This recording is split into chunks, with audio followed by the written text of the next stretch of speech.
بسم الله الرحمن الرحيم والصلاة والسلام على مولانا رسول الله وآله وصحبه.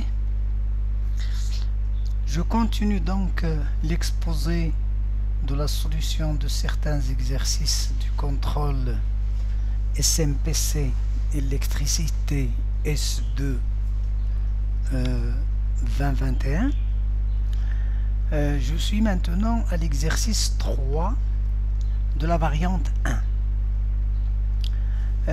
L'exercice 3 est un exercice dans lequel on va appliquer le théorème de Thevenin. Donc il donne un circuit qui se compose de deux mailles avec un générateur. Il comporte 4 résistances identiques et une résistance grand R différentes. Alors, ce circuit-là, de cette figure, on va lui appliquer le théorème de Thevenin pour trouver l'expression du courant qui circule dans la résistance grand R. Sachant au départ que l'application du théorème de Thevenin vise à calculer le courant qui circule dans une branche d'un réseau. Pour cela, on doit chercher à remplacer tout le reste du réseau par un générateur dit générateur de Thevenin et une résistance dite résistance équivalente de Thevenin. Alors, son application, l'application du théorème de Thevenin, se fait en 3 étapes. Bon, j'ai fait ça en 3 étapes. Alors, on prend le circuit initial, le réseau initial c'est celui-ci. Alors, dans l'étape 1, on enlève la résistance dans laquelle on cherche à calculer le courant entre A et B. On enlève cette résistance-là.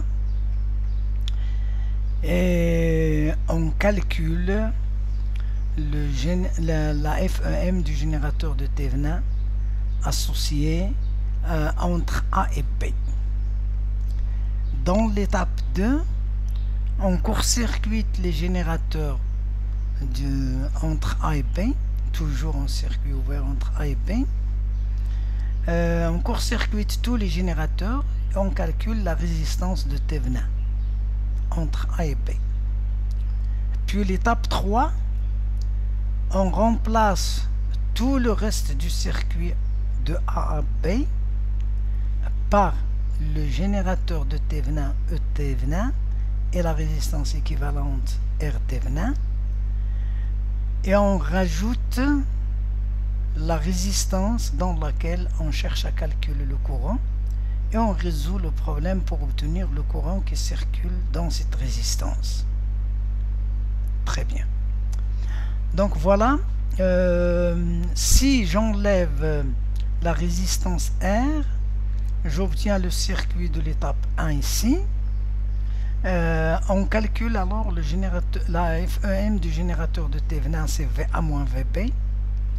Alors entre A et B, je peux passer soit par cette branche-là, soit par cette branche-là qui contient uniquement la résistance petit r. Alors on aura alors E Thevenin est égal à RI, ou bien E Thevenin est égal à E moins 2RI. C'est-à-dire ici. Alors, d'après la loi de Pouilly, si j'utilise cette relation-là, I est égal à E sur 3R. Parce que quand le générateur ici travaille, alors le courant, il circule dans cette branche, c'est le courant I, et nous avons 3 résistances en série, donc d'après la loi de Pouilly, I est égal à E sur 3R. Ce qui donne donc que la FEM de Thevenin est égale à R fois I, c'est-à-dire RE sur 3R, c'est-à-dire E sur 3. On peut obtenir la même chose si j'utilise la relation ici. On va obtenir normalement la même relation, c'est-à-dire E sur 3. Bien. Alors, l'étape 2, calcul de la résistance équivalente de Thévenin. Entre A et B, je vois que j'ai une résistance petit r en série avec la résistance R qui est en parallèle avec 2R. C'est ce que nous avons écrit ici, ce qui donne finalement 5R sur 3. Bien.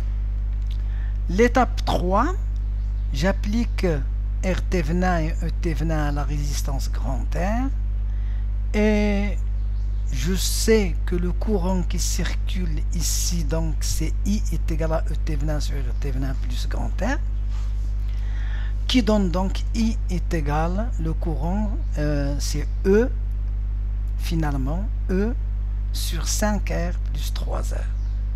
Voilà donc l'application du théorème de Thévenin. Donc il s'applique en 3 étapes.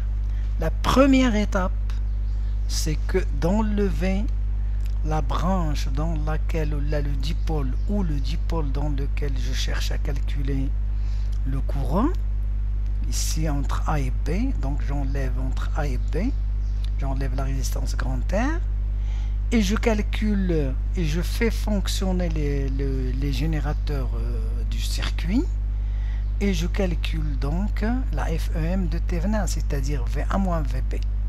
Il est clair que le courant qui est livré par ce générateur ne va pas traverser la résistance ici parce qu'on a coupé le courant.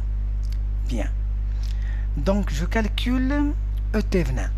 Puis je calcule, je court-circuite ce générateur, j'obtiens le circuit là, je calcule la résistance équivalente. C'est l'étape 2. Puis je remplace tout ceci par E Thévenin, R Thévenin, et j'ajoute entre A et B la résistance grand R ici, et je calcule le courant demandé. Bien. Alors, la deuxième question, c'est calculer la puissance fournie à la résistance R. Alors là, ici, la question, la puissance fournie à la résistance R, c'est-à-dire la puissance consommée par effet Joule dans la résistance R. Nous avons des valeurs numériques, nous connaissons et on peut calculer le courant I, et la puissance PJ est égale à RI au carré, qui donne donc PJ est égal à 0,25 watts. En utilisant donc R en ohm et I en ampère, on obtient donc la puissance en watts. Très bien, donc il ne faut pas oublier l'unité de la puissance que c'est le watt dans le système international. Je vous remercie. Wassalamu alaikum wa rahmatullah.